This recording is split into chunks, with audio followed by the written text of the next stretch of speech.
ایک صلاحیت اس کی انٹلیکٹ کی ہے، ایک اس کی امیجینیشن کی ہے اور انٹیوشن کی ہے۔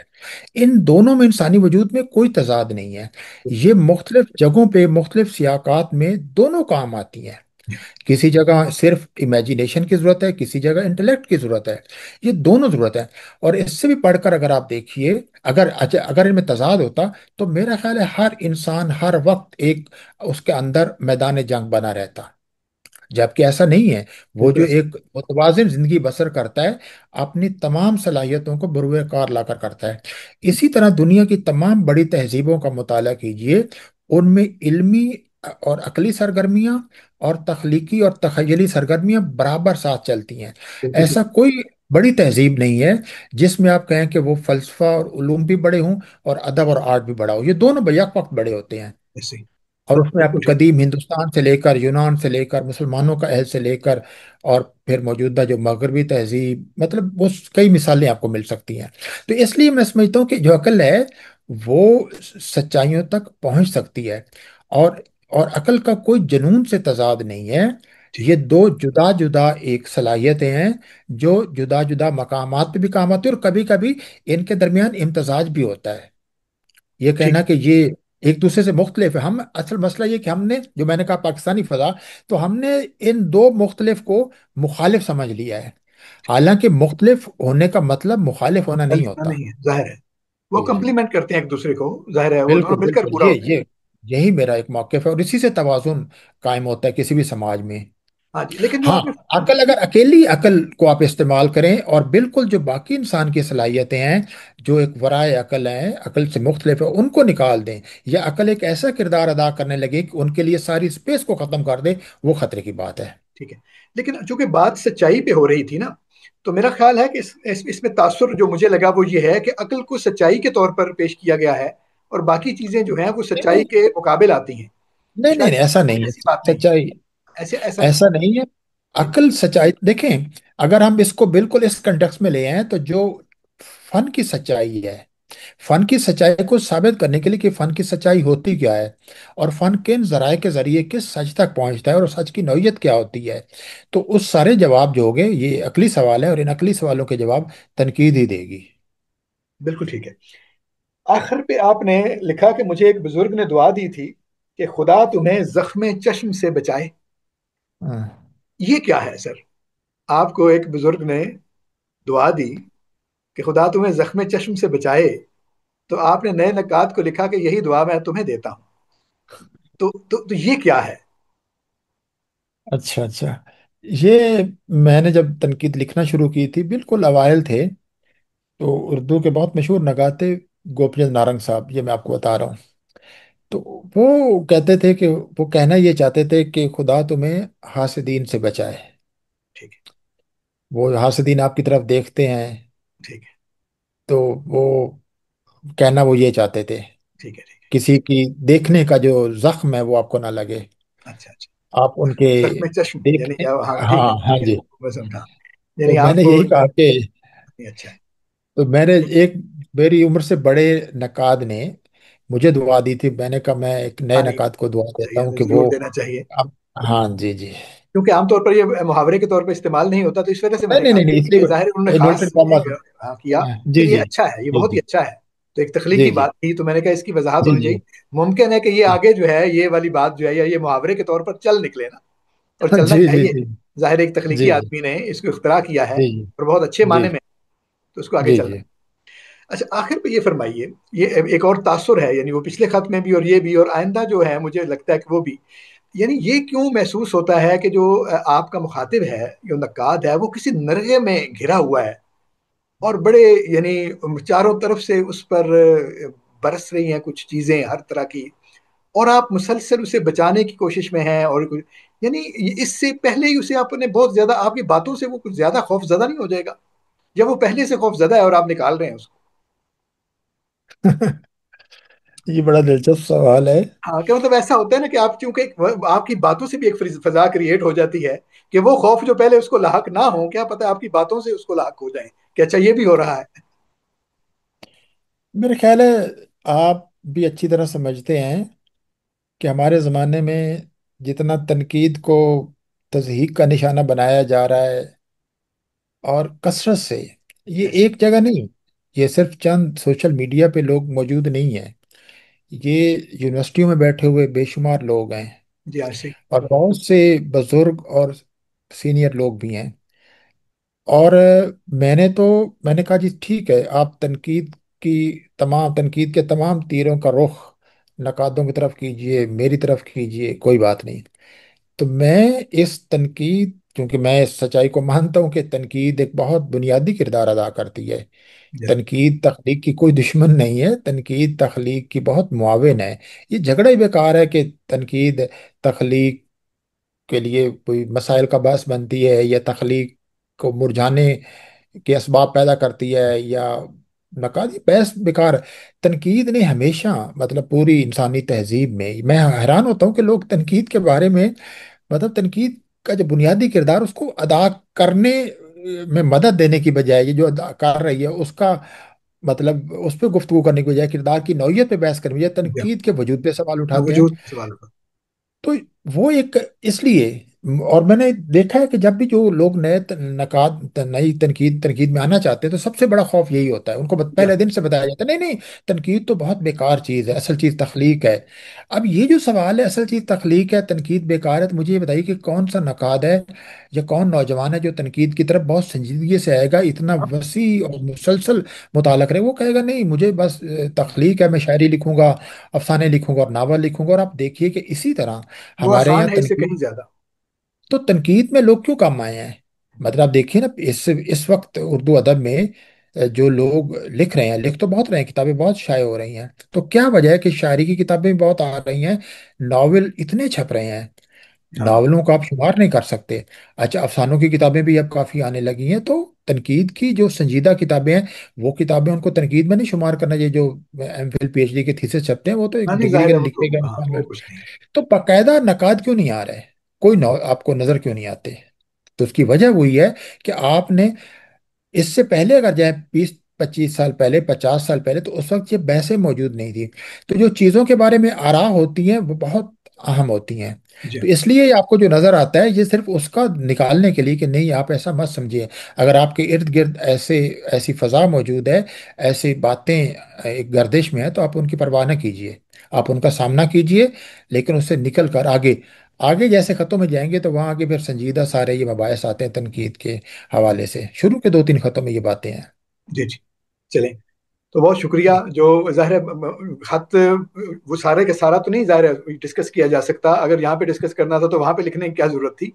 صرف یہ ہے کہ چند باتیں ان میں سے ایسی جو پڑھتے ہوئے طالب علم کے سامنے آتی ہیں، اور مقصد اس سارے معاملے کا یہ ہے کہ ایسی باتیں جن پر کوئی سوال بنتا ہے وہ آپ سے سوال کیا جائے، اور دوسرا ہے کہ دیکھنے والے جو ہیں ان کو شوق پیدا ہو اس بات کا کہ جو سنجیدہ کتابیں ہیں ان پر بات کرنی چاہیے، جیسی بھی آپ کو بات سمجھ میں آتی ہے یا اس میں آتی ہے، اور آپ موجود ہیں، اس سے بڑی کیا سہولت ہو سکتی ہے کہ مصنف سے پوچھا جائے کہ یہ والا جو معاملہ ہے اس پر کیا ہے رائے۔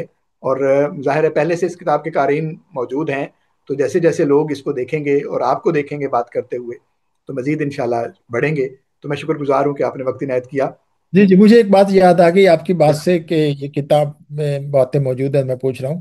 عبداللہ حسین کے ایک ناول شائع ہونے لگا تو انہوں نے، نیاز صاحب نے کہا جو سنگ میل کے مالک تھے، کہ آپ اس کا کوئی پیش لفظ لکھ دیجئے، کوئی اس میں شامل کر دیجئے۔ تو انہوں نے ایک چھوٹا سا ٹکڑا لکھا، انہوں نے کہا جی ایک روسی رقاصہ تھی، تو ان سے سوال کیا گیا کہ آپ رقص کیوں کرتی ہیں؟ ایسے ہی، تو اس نے کہا جی اگر میں نے، مطلب اگر میرے پاس جواب ہوتا تو میں رقص کیوں کرتی؟ رقص کیوں کرتے ایسے ہی؟ ہاں ظاہر ہے وہ کر کے رقص، میرا رقص ہی اس کا جواب ہے۔ اس کا جواب رقص ہے، یہ آپ نے صحیح فرمایا۔ لیکن اصل میں سر یہ ہے کہ جو دنیا ہے نہیں نا، نہیں نہیں نہیں، وہ ویسے مذاق میں، اس کو آپ نے شامل بھی بہت نہ اچھی کیجیے بات گا، کی، یہ تو ویسے۔ اچھی بات ہاں کی جی۔ آپ نے بہت ظاہر ہے، اور اس پہ لیکن اس کا جو ایک اور پہلو ہے نا وہ یہ ہے کہ میں نے دیکھا ہے، یعنی ہم چونکہ آپ سے عمر میں چھوٹا ہوں، مجھ سے عمر میں جو چھوٹے لوگ ہیں ان کے ساتھ رابطہ بھی ہے، اس سے چھوٹے بھی ہیں، ظاہر ہے آپ کے بھی بچے ہیں، آپ کے بچے بڑے ہیں، میرے بچے بھی چھوٹے ہیں، تو میں دیکھتا ہوں کہ ہر آنے والی جو نسل ہے وہ کتاب کی بجائے یہ جو میڈیم ہیں دوسرے ان کی طرف زیادہ مائل ہے۔ تو آپ جتنے زیادہ میڈیمز پر میڈیا پر موجود ہوتے ہیں اتنا زیادہ جو ہے وہ آپ کی بات کا اثر یا آپ کی بات کا جو پھیلاؤ ہے وہ ہے۔ تو ہمیں اپنے جو یہ سارے میڈیم ہیں ان کو استعمال کرنا چاہیے، اور بہت سارے معاملات میں ہو رہے ہیں، تو ہم اپنے اس علمی معاملے کو آگے بڑھانے کے لیے کیوں نہ کریں؟ تو وہ اس کی ایک بنیادی وجہ بھی ہے۔ تو ایک ورژن جو ہے وہ آپ کو یہ الیکٹرانک ورژن بھی آپ کی کتاب کا ملتا ہے۔ تو بہت شکریہ، آپ نے وقت عنایت جی جی فرمایا اور بڑی توجہ کے ساتھ اور بڑی وضاحت کے ساتھ ان نکات پر بات کی جو میرے ذہن میں قاری کی حیثیت سے آئے۔ امید ہے کہ ہمارے دوستوں کو نئے نکات کے نام اس دوسرے خط پر یہ باتیں پسند آئی ہوں گی۔ شکریہ بہت۔